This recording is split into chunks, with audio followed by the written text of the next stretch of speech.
The following program was made possible by the generosity of those who have determined to hold fast to the true Roman Catholic religion, as expounded by the Roman Catholic Church before the disasters of Vatican II and the so-called New Mass.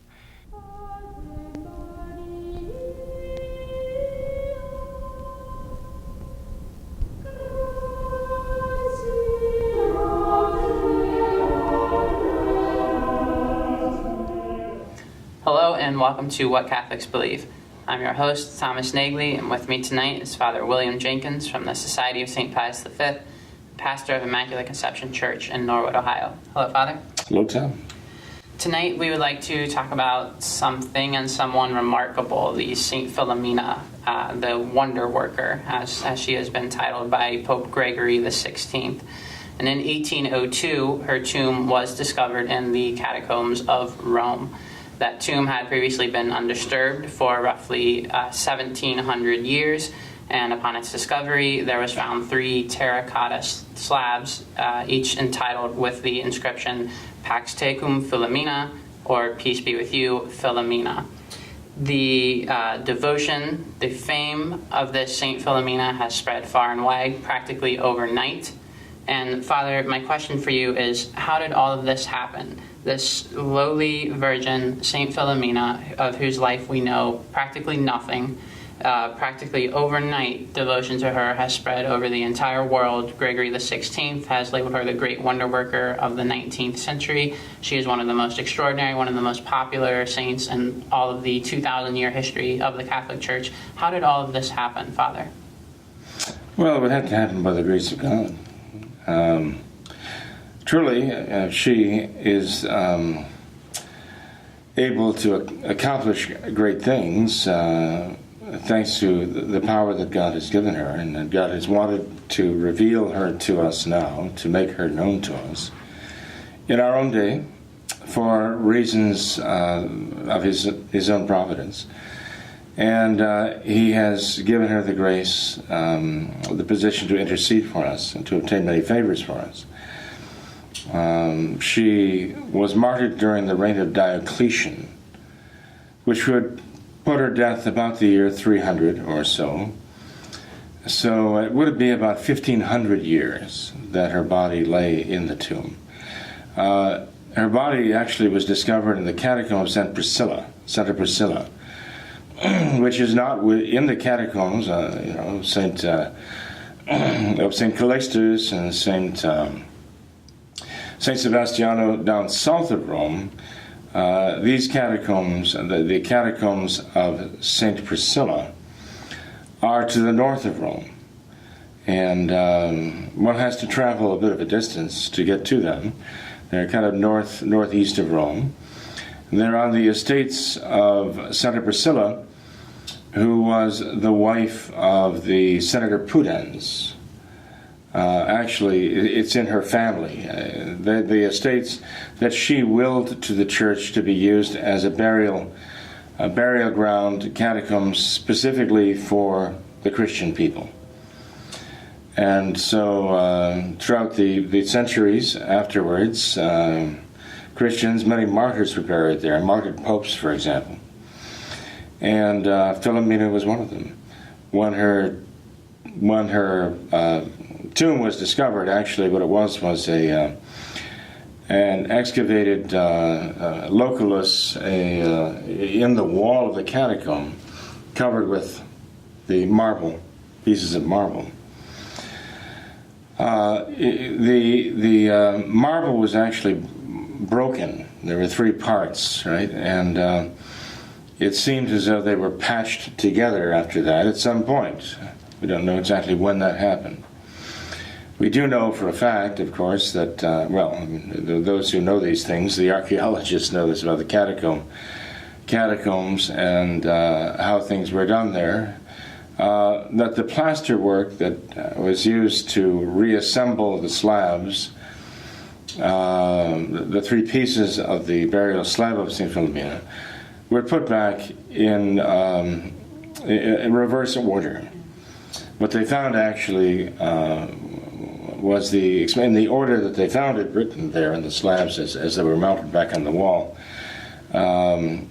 was Lumina Pax Tecum Fi, and in reassembling the slabs in the proper order, the experts came to the conclusion that they really were meant to just say Philomena Pax Tecum or Pax Tecum Philomena,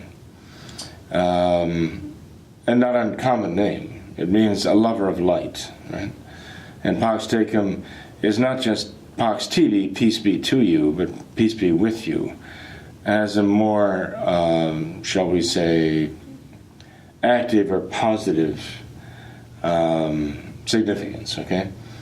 But on the slabs of marble that covered the opening where her remains were found, there were certain symbols that were pretty telling. There was there was an anchor. An anchor was engraved, the figure of an anchor was engraved into the marble. The anchor symbolizes faithfulness and strength in faith. It can also signify a means of martyrdom, though. There were saints who were drowned by having anchors tied around their neck and thrown into the waters. Like, for example, St. Clement of Rome. There were arrows, a couple of arrows on her tomb. Again, reasonably interpreted as symbolic of her martyrdom. There was a scourge, a whip, a thonged whip, and which again, often there are many cases of martyrs who were whipped to death with the lead thongs on the whips. And there was, of course, the lily, symbolizing purity. All of that was there. And the palm branch, which often signifies martyrdom. All of these things were engraved on the marble slabs covering her remains. And then when the slabs were taken off, they found there was a vial of dried blood also. Again, when you put all of these things together, they all point in one direction. That is the direction of a martyr. And there are even those who were present when the grave was opened who testified to the way the dried blood actually began to sparkle, as it were, as so many gems. And they determined that the remains that were there belonged to a young girl.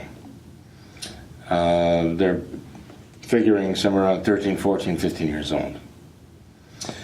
That was really all they knew. They didn't have any written accounts of her life or death or miracles at that time.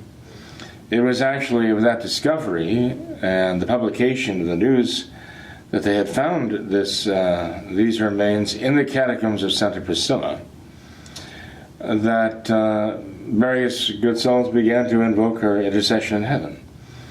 Up until then, we have no record of anyone invoking her intercession. I mean, if she was just buried as one of thousands and thousands of martyrs during the reign of Diocletian, there's no record that anyone was invoking her intercession particularly. But no sooner were her remains found than people began to invoke her intercession. There was, Pauline Jericho was a very famous received a very famous cure of an otherwise incurable disease through the intercession of Saint Philomena, and became very devoted to her. The Curé of Ars, Saint John Vianney, had a great devotion to her. And you might say he even adopted her as a great co-worker in his work here on earth. He appealed to her intercession. And time and time again, the miracles associated with St. John Vianney, he attributed to her.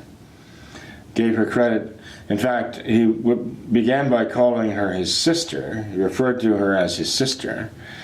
And as he became older in life, he began to refer to her as his daughter. She did not age, although he did.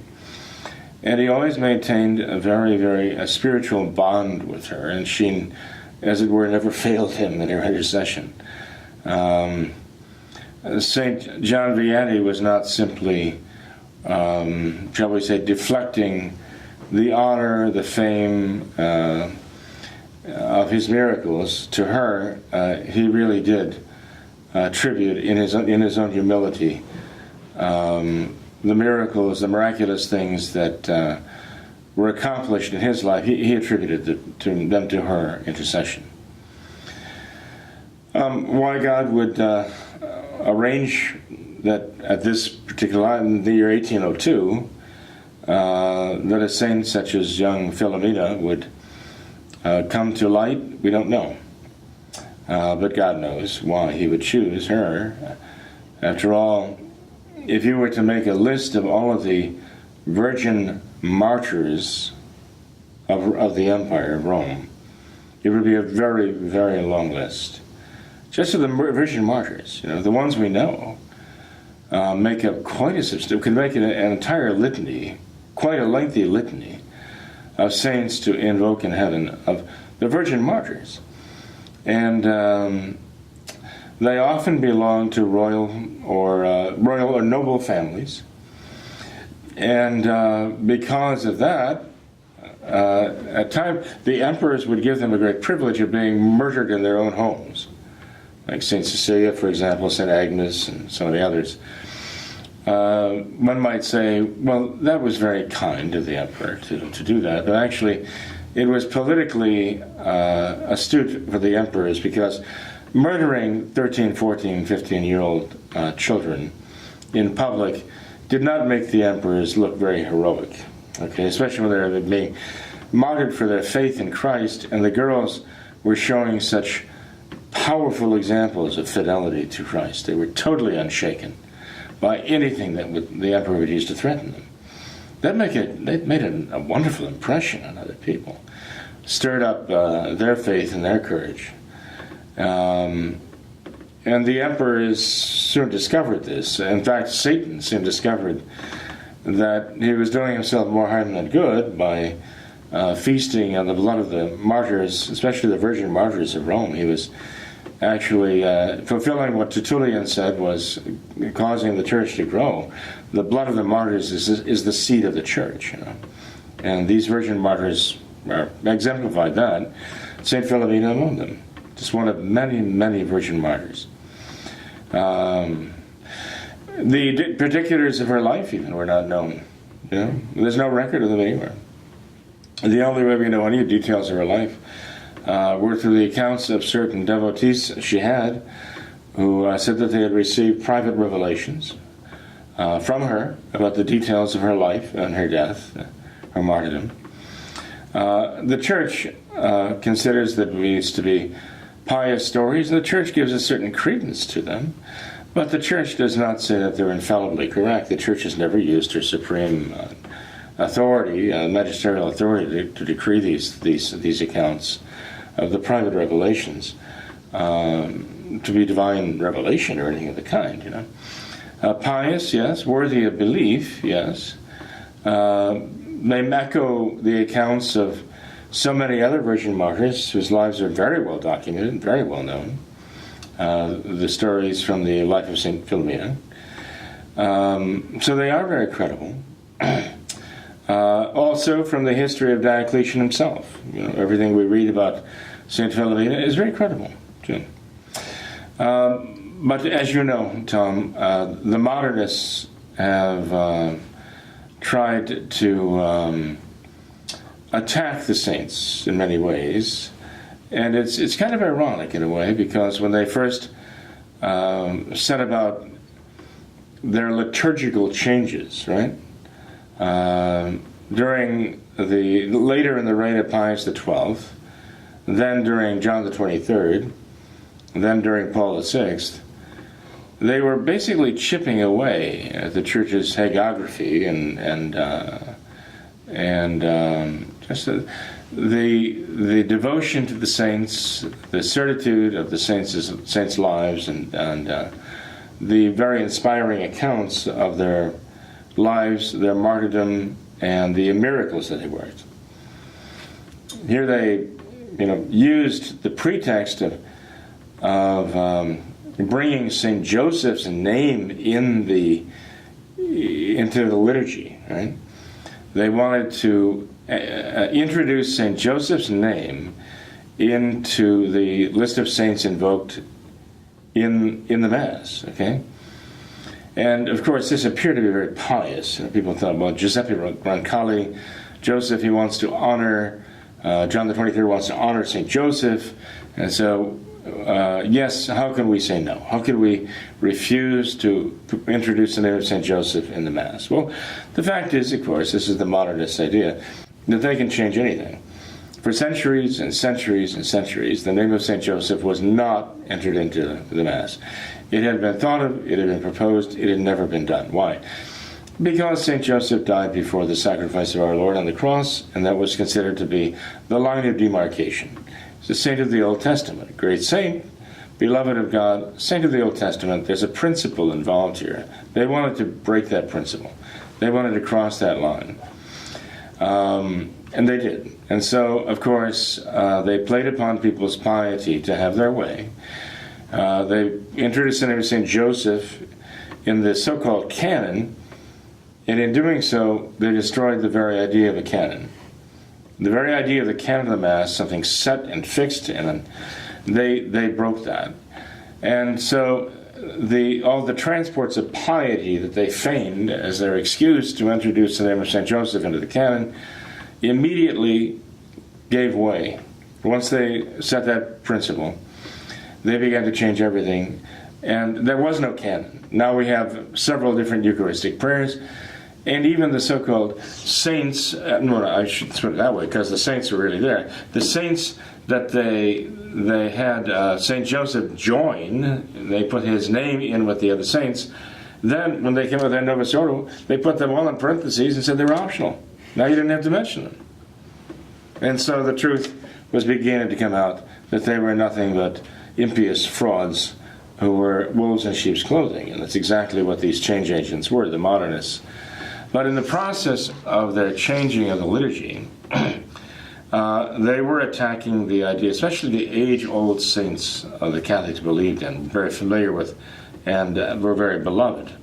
During the 1960s, especially during the 1960s, but even later too, even through the 1970s, but I'd say especially through the 1960s, Paul VI especially was dropping saints left and right from the universal calendar.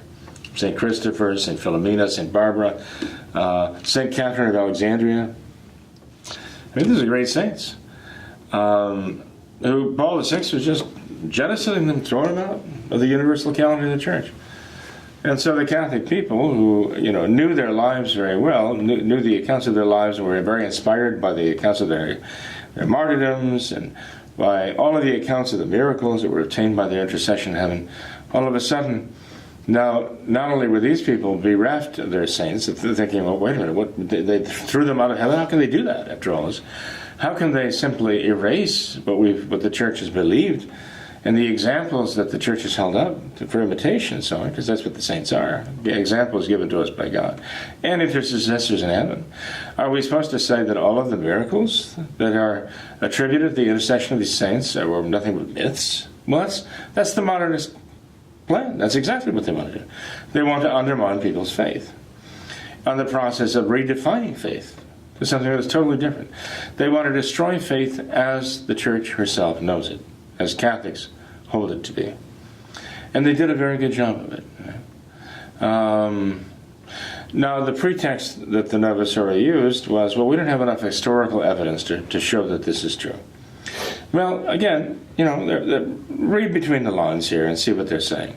That the belief of the church is worthless as far as evidence, has no evidentiary value at all. We have to basically insist, like the atheists of the world, that you need nothing but documentary evidence and something tangible. Faith gives you nothing. Deny faith. Actually, faith is the enemy of truth, right? Because faith will lead you to believe things that you can't prove to yourself. But wait a minute, that's the whole idea, isn't it? Faith is a belief that the truth is something you can't prove. That's the whole idea, right?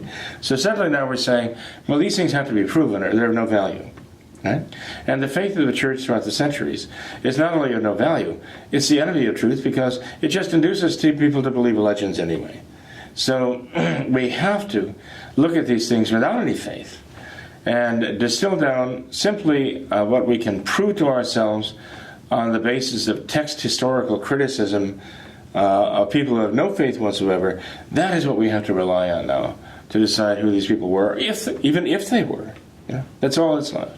The modernists did a great job of taking the axe, the hatchet, the sledgehammer to relief in the saints I mentioned, and so many, many others. In fact, there's talk about 200 saints of the centuries centuries of piety and belief and intercession that Paul VI simply tore out the pages of the universal calendar of the saints of the church and simply threw them away. And so you can't believe all this stuff. There's no reason. There's no proof.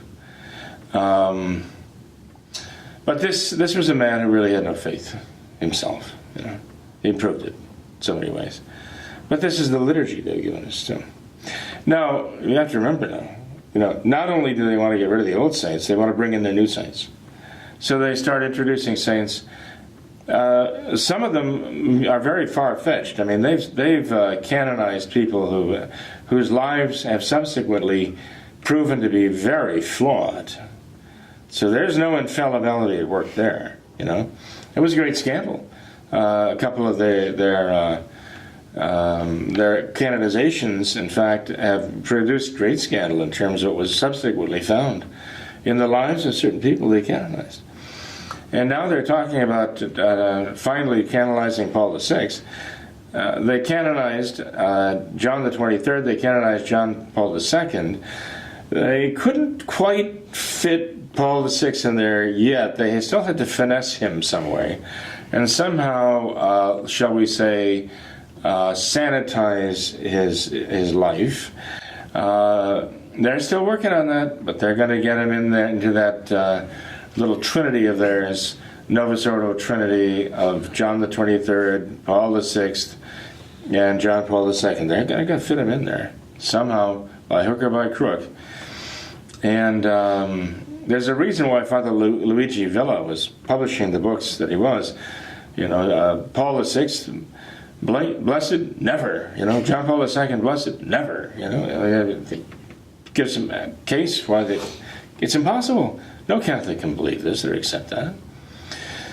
But then, on the other hand, another way that they've attacked the whole idea of the Church's saints is by elevating people who we would have every reason to believe are saints. I mean, Padre Pio. Who could argue with that? That we believe Padre Pio is very saintly, right? And very likely a saint in heaven, right? Jacinta and Francisco. We have every reason to believe that they're saints in heaven. You don't doubt it. I don't doubt it. Of course, we certainly don't believe it because Francis said it, though. That's the point. Francis having said it is not a motive for belief of that. We just know on the basis of what we do believe that these two little children lived holy lives, died holy lives, deaths, and we're quite convinced that they are in heaven. But you see, here's the problem.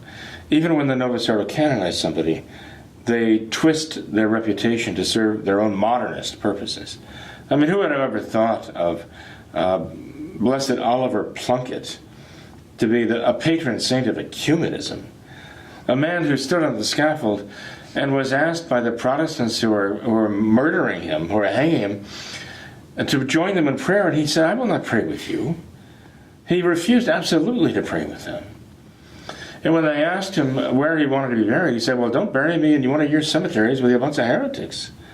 So they turned around and they make him a patron saint of ecumenism. I'm surprised that Blessed Oliver Plunkett didn't strike them all with lightning. Do I believe that he is a saint in heaven? Of course I do, but not because they said so. So even when they do take someone whose life was really worthy of veneration and admiration and imitation, you can't believe they're saints because they said so, because the modernists said so, because what they're trying to do, they're just trying to use these people and abuse them, again, to serve their own modernist purposes, to attack faith. So they're not to be trusted. And certainly in jettisoning St. Philomena, they're not doing any harm to her. What they are doing damage to is the church and to the souls here on earth who still love her and venerate her, but who are somehow slavishly tied to the Novus Ordo and the Novus Ordo, the New Order powers that be, like Francis, who are trying to figure out, well, gee, how could the Holy Father, Paul VI, suddenly just leave her out, or basically cut her out of the universal list of saints?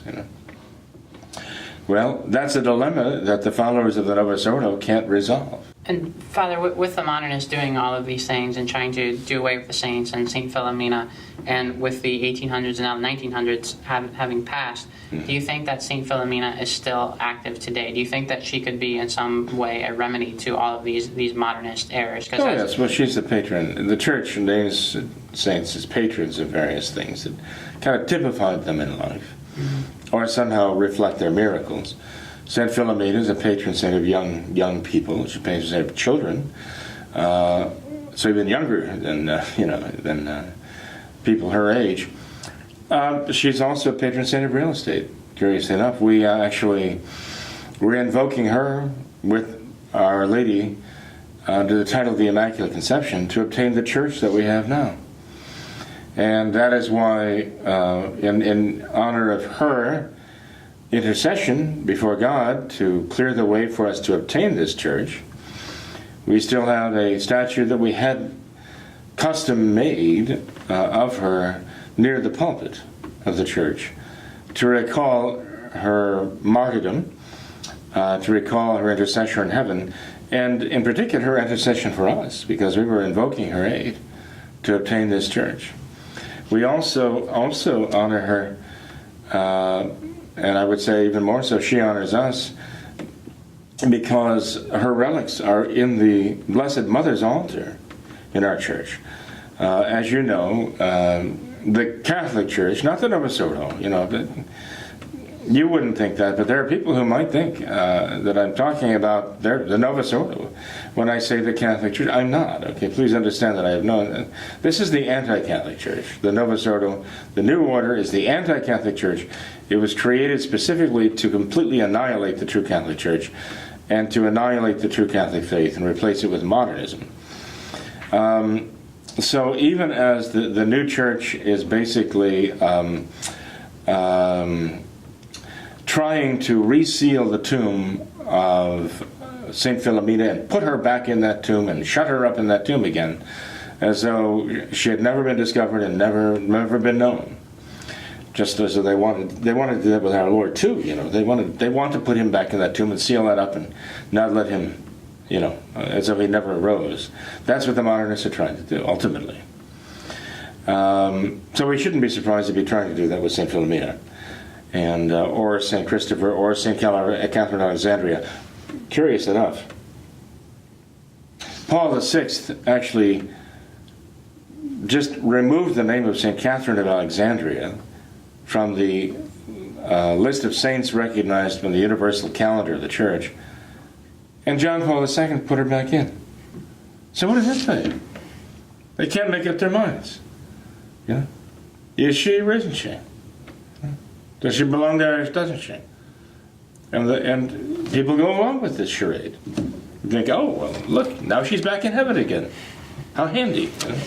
It's nonsense. Absolute nonsense, people. So anyway, but Tom, the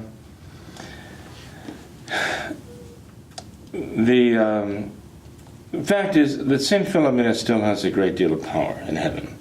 There's a reason why God revealed her to us today and has made her such a powerful, saintly, spiritual companion of saints here on earth like St. John Vianney. I mean, here's a man who Satan protested one day how much he hated John Vianney. He said if there were 2 other priests, if there were just 3 priests like him in the whole world, his kingdom would be at an end, Now, Satan might be given to hyperbole, but nonetheless, I mean, that's quite an endorsement from the wrong people, but it's a very great endorsement.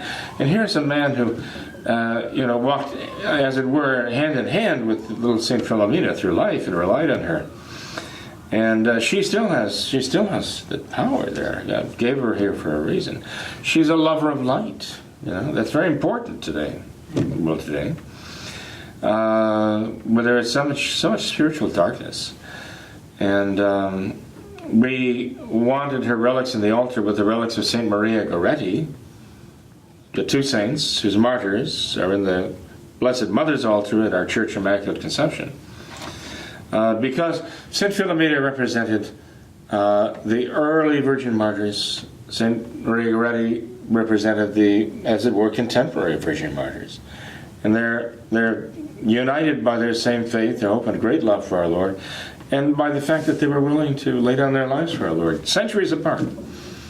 But the same faith, the same hope, the same love, charity motivated them, and they are sisters in heaven, truly. So their mortal remains are united there in the sepulchre, where the martyrs' remains are, in the altar of Our Lady. You're familiar with altar stones, which is square pieces of marble, generally square, maybe an inch thick.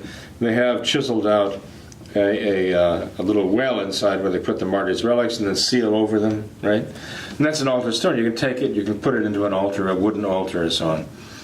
But at Immaculate Conception, we don't have altar stones as such, because the surface, the mensa of each altar, is one solid slab of marble. And so the entire altar is the altar stone. And the relics are contained within the altars. They don't have a stone you can pull out and walk away with and put, carry off. As so many churches have with wooden altars, they drop a marble stone into the opening. So the Novus Ordo has done away with, they don't require the martyrs' relics there, as the Catholic Church always traditionally did. Now they just have a plain old mensa. I mean, when in the old days, if you had a surface where the altar was going to be, which was going to be used for the offering of Mass, you couldn't just have a mensa, a plain old table. There had to be the relics of the martyrs, which constituted an altar. Now all they've got is a mensa. It means table. That's all they've got. They don't have an altar. They don't have any altars in the Novus Ordo. All they've got is tables. Yeah. Why? Because they don't have a sacrifice. And it shows, too. Yeah. Father, could you tell us some of the ways that the faithful could honor Saint Philomena? For example, there's her cord, there's the Saint Philomena oil, there's her chaplet. Could you detail any of those for us? Well, I mean, what you just mentioned is quite adequate. I mean, there are actually dedicated prayers for those devotions to Saint Philomena, the blessing of them and the use of them, which also, again, shows the Church's endorsement. And the Church does not and cannot hold up someone to be venerated by all as a saint in heaven if it's a bald-faced lie, if it's just a total mistake. So to say there is no foundation for this is nonsense. There really is a Saint Christopher, and there really is a Saint Philomena, and there really is just having faith in that is a start of venerating them and recognizing that they are indeed saints in heaven. And we trust the Church throughout the centuries to give us that certitude. What there really is a saint like that in heaven today, and that they are that close to us, that we can call upon them, and they know instantaneously that we are referring to them, that it is they that we are calling upon. So just to actually respond to the fact that God has made them known, and to call upon them for help, that's a way of honoring them, right there. The best way of venerating the saints is to recall them to mind recall their faith, their hope, and their love for God, which sanctified them here on earth, and prepared them for heaven, opened the way to heaven for them.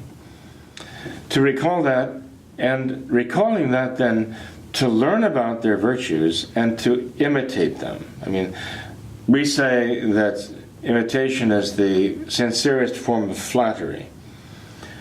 And that's true. I mean, what father is not flattered when his little boy wants to be just like him, right? When a little boy wants to wear his daddy's hat, or wear dad's shoes, or, just do things the way dad does. It's kind of cute when the little kid is trying to,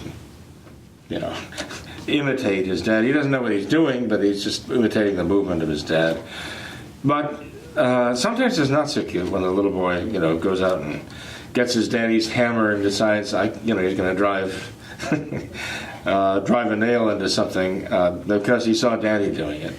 But, the fact is that a child does that. He wants to be like his daddy. And the same with ourselves. I mean, when we have people we want to be like, that is our way of saying we see something in them that we consider to be noble and worthy of imitation, and we want to have that quality that we see in them. So we're actually flattering them. Well, not flattering them, because that has a note of insincerity.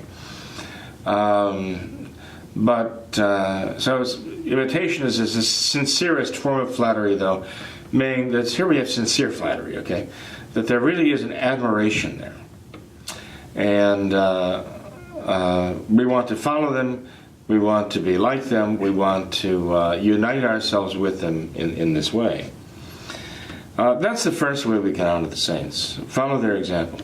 How would you honor St. Philomena? Well, in that way you could honor her by purity of heart, asking her, like with the St. Philomena court, grant me, please, St. Philomena, obtain for me the grace of purity of heart. Someone who's desperately struggling with the vice of lustfulness and purity could actually kind of adopt her as a patroness in heaven. Wear the St. Philomena cord as a sign of that dedication and that confidence, and gain tremendous graces from that. Again, purity of heart is something that our Lord has told us is necessary to ever enter heaven. Mm-hmm. So what could be a more important grace to insist on than that we have to take heaven by storm and demand the grace of purity of heart and never give up. Saint Philomena would be a great patron for that. So first of all, as I say, learning about their lives, trying to imitate their virtues, but then invoking their help too. All of that goes into venerating the saints. Is it possible to do that to St. Philomena? Yes. I'd say even more so, since the Novus Ordo has singled her out to try to use and abuse her as an object of their scorn. All the more so why those who turn to her with love and confidence can expect that she will help them. And Father, for specific prayers to St. Philomena, I don't think we could do better than recommend Father Paul O'Sullivan's book on St. Philomena. Or even just for learning more about her life, there are a whole chapter dedicated to specific prayers for St. Philomena. But sure. I think this was a wonderful book too, just because it details some of her life of the revelations, or not the revelations, but the times that she talked to the other, I believe it was 3 different accounts of her life that she gave that all coincided. They give those in the book. They detail countless miracles that she has worked, and it's really, I found really well, you're right. Fascinating book. The stories do coincide. So there are not so much 3 different accounts as they are the same account given at 3 different times. A little more information, but they all do blend. They harmonize perfectly, and they give us a 3-dimensional picture of her life, which she gave in these 3 different revelations, as it were, private revelations that she gave. Father Paul O'Sullivan is an OP, a Dominican, is a very good writer. He's written some really marvelous things. What is the What is the information on that book there, Tom? What is the date on that? Can you The date, I copyright can it? figure it out. We have it in our bookstore here, so we could definitely do that. It was first published in 1927. Then it was republished in 1954. Okay. And now TAN has the copyrights for it. They recently published it in 1993, it looks like. But we have this available in our bookstore. We could definitely send that to any of our viewers for a small fee. Yes, Maybe. we have access to plentiful copies of these. Definitely. So that's another way to show devotion There to you go. her, by spreading the news, by Definitely. talking about her. The Saint Lover of Light, you know. I know Saint Lucy is the saint who is usually invoked for eye afflictions. And I would not in any way ever discourage anyone from invoking Saint Lucy, another virgin martyr. Okay? But Saint Philomena, the lover of light, also, together with Saint Lucy, would be a very good person to invoke for those with eye afflictions, that if they're having vision problems, it seems to correspond well to someone who loves the light, to come to their aid and help them, especially the blind, or those who are threatened with going blind. So, in any case, the term the wonder worker is applied throughout the history of the Church to a relative handful of saints who distinguish themselves by seeming to have extraordinary powers with God to come to the aid of those in need here on earth. And going back to the early centuries, Saint Gregory the Wonder Worker, Saint Gregory Thaumaturgus, as we know him, going back into the early centuries of the Church. So the fact that God has given us in our own times, centuries, a saint who is already known as a wonder worker is pretty extraordinary. I mean, you'd think if anybody would be known as the wonder worker, it'd be Saint Teresa of the Child Jesus, Saint Teresa of the Little Flower, Saint Teresa of Lisieux. I mean, the name, all these different titles. But here she said she will spend her heaven doing good upon earth, and she certainly has. She's done wonderful things. But she died at the opposite end of the century from the day that Saint Philomena, that her body was actually discovered. Her remains were discovered in 1802, and Saint Teresa of the Child Jesus died in 1897. And she is another one of those virgin, not martyrs, but I think she had a martyr spirit about her, that's for sure. Very generous soul. And I can't help but think that Saint Teresa of the Child Jesus certainly knew of Saint Philomena too. And I don't know, I'd like to think these saints had a hand in producing other saints. I'll just mention this to you. When I was in Rome studying, I went to the catacombs of St. Philomena. In fact, I met my brother and sister-in-law over there at one point. We went to the catacombs of Santa Priscilla. And we had a little tour there by one of the Benedictine sisters. The Benedictine nuns are the ones now who have a convent there on the grounds of the old estate of Saint Priscilla. And the catacombs, therefore, are kind of under their watchful eye. And they will give the tours through the catacombs. They staff the catacombs, as it were, of St. Priscilla. And so my brother and sister-in-law and I went down, and we were having Sister Madalena, dear Sister Madalena. I think she was a contemporary of St. Philomena. I'm only kidding. She'd been there. I think she might have been there when the catacombs were originally dug. But anyway, I mean, it's hard to tell, right? But she was such a dear soul, and such a cheerful dear soul, obviously quite ancient.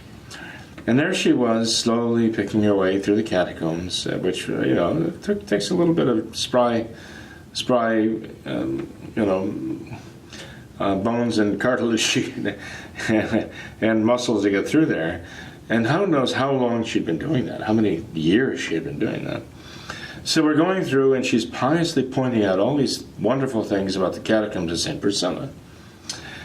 And at one point, I mentioned to her, well, sister, the remains of St. Philomena were found here in the catacombs of St. Priscilla. Can you show us where that is? And suddenly, her beautiful, cheerful face darkened immediately, and became very troubled. It was a tremendous transformation, instantaneous. And she said words that were like a knife in the heart. She said, well, you know, we used to believe this, but now we do not know anymore whether that is exactly true. And then she just dropped it. And so she never showed us the place where they found the locals of St. Philomena, as though this was taboo. This was taboo now. She could not. She was not allowed to. And it was so sad. I felt so sorry for her, you know, because it was clear that she had such faith and so much. But as soon as Paul VI says, well, we can't believe this anymore. You can't. This is not credible anymore. Or that this is the effect it has on otherwise very pious souls. It darkens their souls like it darkens their faces, and it's so sad. This is, by the way, I asked Sister Magdalena, I says, is it possible to come back and offer Mass here in the catacombs? And she said, well, yes, of course, you can do that. So I arranged to do that. And just a few days later, I came back to the same catacombs with my brother and sister-in-law again. I had my Mass kit with me for the true Mass.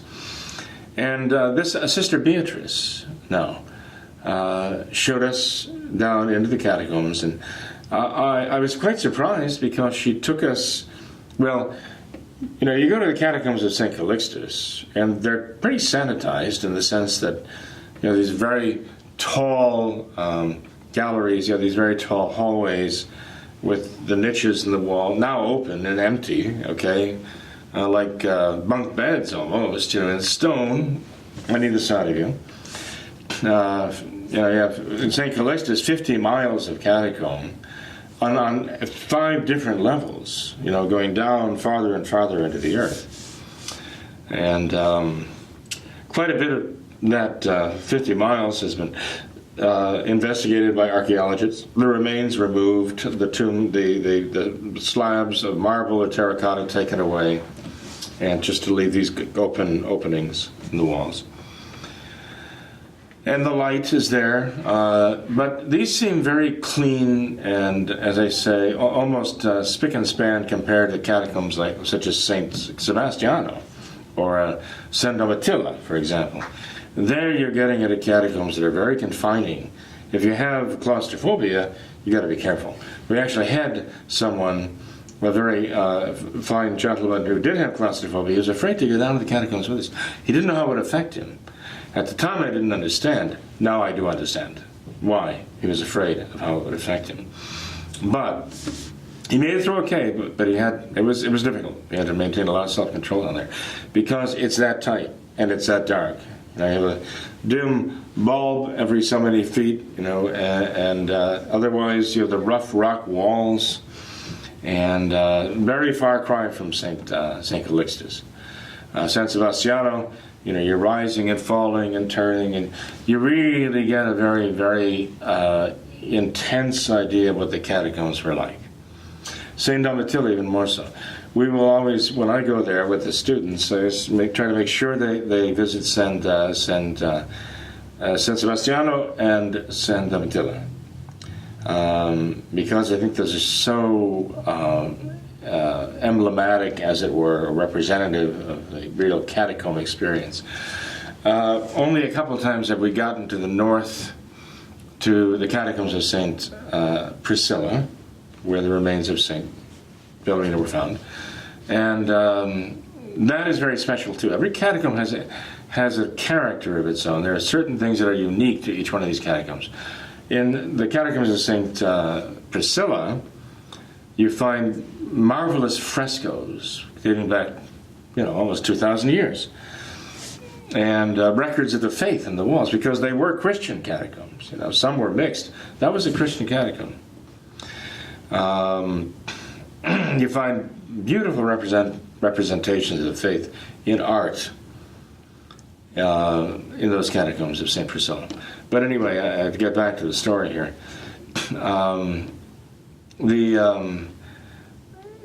The fact is, Sister Beatrice took us down into the catacombs of St. Priscilla, and she took us into an area that was very much like I described, kind of close and dimly lit, and you follow a little path winding through the catacombs.